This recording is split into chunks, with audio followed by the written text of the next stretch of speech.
રાજકોટમાં રંગોના પર્વ ધૂળેટીની ભારે ઉત્સાહ અને ઉમંગ સાથે ઉજવણી કરવામાં આવી હતી। પોલીસના જવાનો સામાન્ય રીતે લોકોની સુરક્ષા માટે હંમેશા તત્પર હોય છે, પરંતુ રાજકોટના ઉચ્ચ પોલીસ અધિકારીઓ અલગ અંદાજમાં નજરે પડ્યા હતા। કાયદો અને વ્યવસ્થાની ચુસ્ત ગોઠવણ કર્યા બાદ હળવાશની પળોમાં range IG Ashok Kumar Yadav, crime branch DCP Jagdish Bangarwa, zone 1ના ડીસીપી હેતલ પટેલ અને એસપી વિજયસિંહ ગુર્જરે ધૂળેટીની ઉજવણી કરી હતી।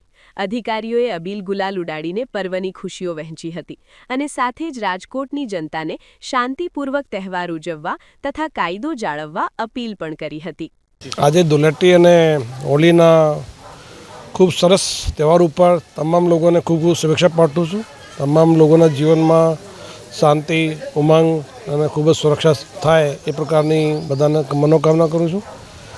આજે તમામ લોકો માટે ખૂબ સરસ વ્યવસ્થા પોલીસ ડિપાર્ટમેન્ટ તરફ કરવામાં આવેલી છે। તમામ લોકો ખૂબ સરસ એન્જોય કરે, પણ એક પોતાની જે મર્યાદામાં રહી કોઈપણ પ્રકારના બીજા બનાવ નહીં બને એ પ્રકારનું ધ્યાન રાખે અને તમામ લોકો આ તહેવાર ઉપર ખૂબ સરસ એન્જોય કરે એ પ્રકારની તમામની પોલીસ તરફથી વિનંતી પણ કરું છું। આજે અમે તમામ જે અમારા પોલીસ અધિકારીઓ કર્મચારીઓ છે એની સાથે આજે અહીંયા હોળી અને ધૂળેટીનો ફંક્શન રાખવામાં આવેલો છે, જેમાં તમામ અધિકારીઓ ફેમિલી સાથે અહીંયા આવેલા છે અને તમામને બધા પોતપોતાની ફેમિલી સાથે રમે છે।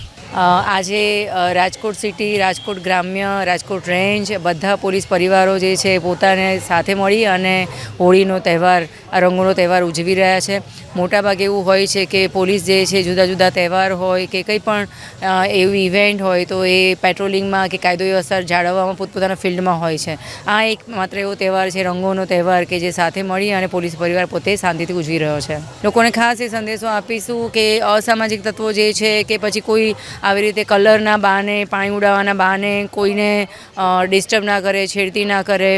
તમે તમારા પરિવાર સાથે આ રંગોનો તહેવાર જે છે, શાંતિનો તહેવાર છે, સારી રીતે ઉજવો, પણ બીજાની શાંતિ ભંગ ના થાય એનું પણ ધ્યાન રાખીએ।